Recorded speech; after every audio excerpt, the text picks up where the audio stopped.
Hi, everyone. Welcome to this LinkedIn Live. I'm Eleanor Brown. I'm the Content Marketing Manager at Prodigal. We are the pioneer of consumer finance intelligence. And today is the first in a series of conversations where we're going to talk about what that actually is. And to do that, I have Mark Cataldo, Senior Account Executive at Prodigal here. And I do want to say we're going to try to keep this short. So we just want to go through things and cover them. If you have questions, go ahead and drop them in the chat. And we'll answer them there, or if we don't have time to, we will reach out to you afterwards. Make sure you get the information you need. But yeah, Mark, one of my favorite people. Mark, can you talk a little bit sort of about your background and how you got to Prodigal? Sure. Thanks, Eleanor. Thanks, everybody, for stopping by. So I have been in, I would say, the consumer financial services industry now for about 20 years. Specifically as it relates to this conversation around speech analytics for the past 10, speech analytics and AI. And so I've kind of got a pretty interesting background in terms of where we've been and where we're going, and why we wanted to do this conversation today is because we think technology has advanced to the point where, people should be taking another look at this. Yeah. So talk a little bit about that, if you could. Talk a little bit kind of about the background of speech analytics as it relates to consumer finance conversations, and maybe a little bit about what it was supposed to do for people. Yeah. Well, so speech analytics it's been around for a long time. I mean, I'd say it's probably been around for 20 plus years, maybe even longer. Actually, I don't even know how long it's been around. But as it relates to our industry, it really kind of accelerated around 2012 with the birth of the CFPB, where there was a lot more regulation and a lot more focus on what was actually being said on conversations. And so that was really where my entrance into speech analytics was in 2012. I think what you would find looking back, that's 11 years ago now, speech analytics was very dependent on how words transcribed.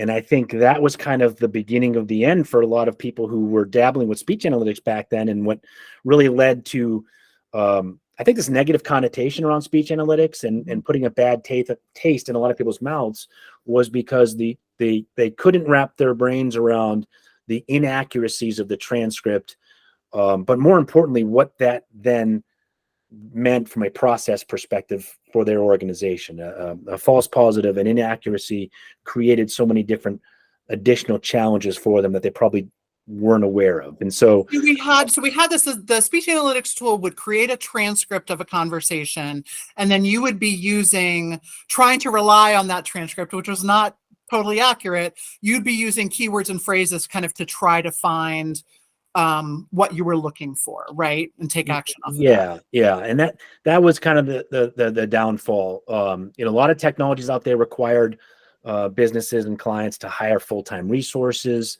And you had to know how words transcribed. And that was the problem. If you knew how something was transcribing inaccurately, you could go in and calibrate it and create aliases and do the legwork to get that category to try and be more accurate. The problem and the challenge is that you didn't always know how words were transcribing.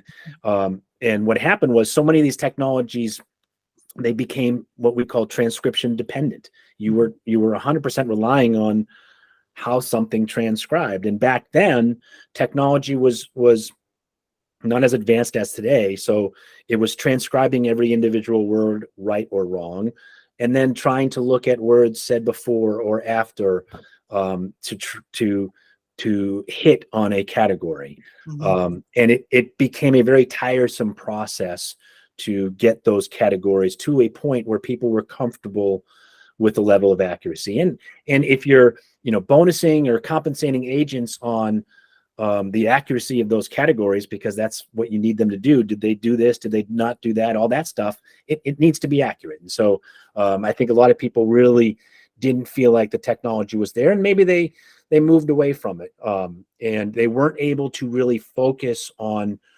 driving insights in their business. Instead, they were spending their time trying to make the tool more accurate for them.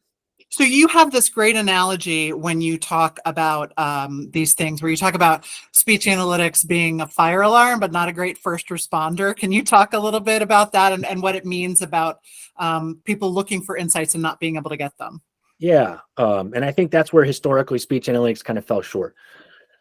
The analogy that I use is, speech analytics is going to be the greatest alarm system that you'll ever have. It can tell you everything about your house that you want to know, how many rooms there are. If each agent in your call center was one of your rooms, we could tell you, listen, there's a fire that started in the upstairs bathroom. I can tell you when it started, how it started, how hot it's burning, and I can tell you how to put it out. But ultimately, with speech analytics, historically, you had to go put out the fire. And in this analogy, you had to go coach that agent or figure out a way to convince that agent to change their behavior. And that was always the biggest problem. When I talked to clients of mine and prospects of mine and going to trade shows and just seeing people in operations, that was always the challenge, is they couldn't operationalize it. They couldn't take what the system was telling them of what their agents were doing wrong, in which they probably knew 9 out of 10 of them anyways, but getting that agent to change their behavior was always the problem. And I think that's what's changed the most now. Now, technology has advanced to the point where not only can I tell you how the fire started and how to put it out, but I can actually put it out for you. Yeah, talk a little bit more about that. Talk a little bit about how AI, which is not transcription dependent, right? We're not doing that like little tiny keyword searches, is getting the information that people need. And yeah, talk a little bit about that. Yeah, so and technology advances so fast, it's even hard to keep up. And the confusing thing about AI is everybody talks about AI. Every vendor out there is telling all of you they use AI, and you probably don't know necessarily what that means. So it's important to kind of understand what that does mean. From our perspective, from Prodigal's perspective, we've basically built what we call an intent engine. And ultimately for us, the way to become highly accurate, to not only determine what someone's doing wrong, but find a path to correct the action, starts with what was the intent of the conversation? What's actually happening on that conversation? And it's no longer just looking at an individual transcription of each word. It's looking holistically at the entire conversation. So, a 4-minute conversation that may or may not result in a payment, at every point in that conversation, as more words are being spoken, the intent engine is looking back across the entire conversation to understand, all right, what was just said? How does that relate to what was said previously? And does it change what the transcription overall is going to look like? So now AI is able to do that and look back and say, oh, based on what happened at the 3-minute mark, we now know that what they were actually talking about at the 1.5-minute mark was this. And so it will rewrite that entire transcription in the background so that when it's produced in your platform, you'll have that highly boosted confidence score of this is what was actually spoken. And when you have that then enables you to be very transactional to operationalize your business. And so for us, one of the key inefficiencies for call centers is an agent's ability to either talk and type during the call or spending time entering in notes after the call. And so one of those ways as a first responder, as you put it, that technology can now change the behavior of your agent is it can automatically populate a note for an agent. So they don't have to do that anymore. And if they don't have to do that during the call, maybe a 6-minute call becomes a 5-minute call, and now your handle time has gone down. Or because they're not entering in notes during the call, there's not long pockets of silence. They're more focused. They can actually spend time dealing with what they're intending to do, whether it's a collections effort, what's a servicing effort, whatever it may be. And similarly for after the call, I've talked to clients who, their agents, sometimes they spend 3-4 minutes in wrap. Technology now is going to produce a note for an agent in sub 3 seconds, give them the opportunity to review it, make any edits they may want to make, and then submit that all the way back through into their CRM. And it's not just the time savings of not having to enter in notes. It's creating a standardized note across their entire agent base. And that's another huge element. Again, all those of you who have been in call centers, it doesn't matter how many agents you have, whether you have 50 or 500 or 10. Each of those agents has their own short form, has their own abbreviations. And when they're entering in notes, they'll enter in notes that they understand, but maybe nobody else does. And so you're no longer going to have 75 different ways that someone has put a note in saying, a wrong number. And having that standardization is, again, another way to automatically change that behavior. Yeah, and deliver on the other end too. Like, it just really struck me what you were saying before about people were spending their time sort of fine tuning like the keywords and the phrases and the transcriptions instead of really valuable things like coaching agents and training agents and like thinking about the business as a whole. And so now if I've got a standardized note or standardized tags for a QA compliance report, like now I don't have to spend my time doing that. So I can spend my time really, as you said, operationalizing the information, the insight that I have now. Yeah. I think that's where, as a company out there who's going to invest in analytics, you do your analysis, you're investing in technology that you think is going to generate an ROI. And I think, again, going back, looking at some of the challenges and problems of speech analytics in the past, was that you were promised things that weren't ultimately delivered. And so you're not getting the ROI. You may have been told you're going to have less heads that need to focus on this, but because of the false positives, you had to put more resources on it. You may have been told that it's a low level lift from an IT perspective, but because of the transcription dependency, it became a huge lift. And so it gets down to the fact of you do not have to spend time making the tool work. You can spend the time actually acting on those insights. And that's where the ROI is going to come from. If you can focus on how to actually transform your business, and if the AI can do it for you, that's where this not only becomes self-funding, where it funds itself, but it's going to help you fund other projects. And that's, again, I talk to so many people out there, and everyone says, oh, we know we need that, we'll get to that, but we've got these other projects. Well, technology has advanced now to the point where the ROI is so great, the lift that you have is so low, and the promises that you're being told are actually being delivered, that this ROI should jump ahead of some of the others because it's going to help pay for a bunch of projects. Right.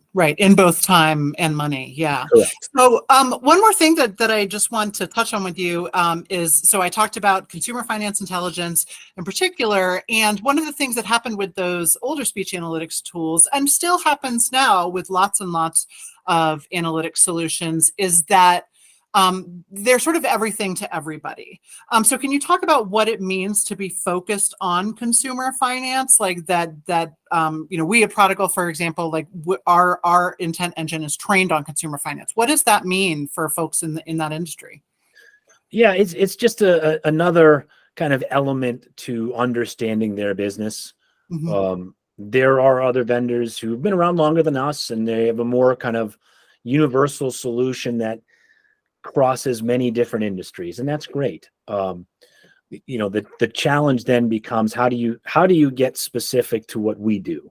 And that's where we believe we can help, because this is trained on hundreds of millions of calls, specifically in consumer finance.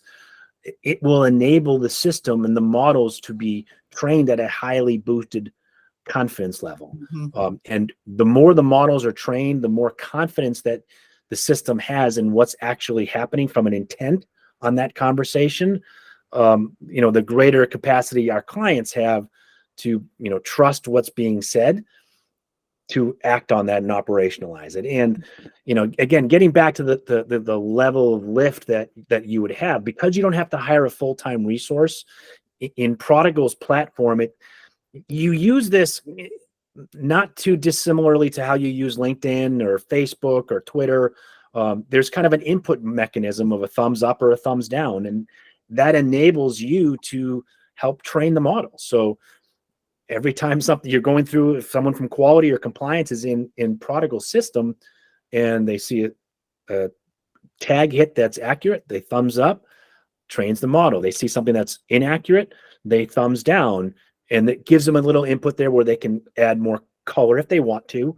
But that goes back into the models, and the models start to train and learn on that. So again, being focused on what they do, being trained by people who are in their industry, it all makes it a lot easier to have confidence in what's being delivered, so that you can operationalize it and really act on the insights. And that's what we want to do, is have you spending time acting on insights and transforming the business. So yeah, it's such a miracle to me. Like, I love talking about this technology with you, because it's like, I always say every day, I say, we live in the future. We live in the future. It's amazing. Right. Yes. Yeah, Mark, is there anything else you'd like to say before we go? I think one of the other areas that people were concerned about, again, from my perspective over the years, was having different silos and different technologies helping in different areas. We used to hear a lot of people say they want everything under one roof.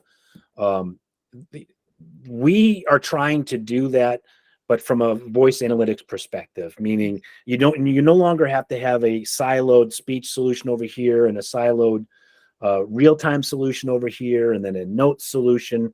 We're working on other types of coaching and training types of solutions, but all of that is in one platform and fully integrated. So you're able to kind of leverage all of the strengths of that in one solution and not have to kind of bundle stuff together. And it enables, when they're talking to each other, it makes it a lot easier for the real-time tool to interact with the post-call solution and really act on areas that can drive improvement. For instance, again, where the AI can help, we can look at the system, can look at what your top performers are doing. And then from a coaching perspective, especially around new hires, start pushing prompts to newer agents to help them get ramped up significantly faster. So, we have some clients that will tell you their ramp up time for new hires, for someone who's a net new agent, is dropped by 50%. But for someone who's a new agent to them, but is not new to the industry, 75%. So that's a huge savings for you. I always talk about it in terms of, it's not just the time to ramp up an agent. It's when does that agent start making money for you, right? So if we can take 120-day and 90-day ramp up time and shorten that to 30 days, where they're making money for the company, that in itself can more than pay for the solutions that we have. Yeah. Well, awesome. Thank you so much, Mark, for your time. I love talking to you about this stuff. And thanks, folks, for watching. We will catch up with any questions you have in the chat. And also feel free to reach out to Mark or me. We're here on LinkedIn. If you've got that bad taste in your mouth from old-timey speech analytics, we're here to tell you that the future is here. So thanks so much, everybody. Thanks, Mark. Thanks, everybody.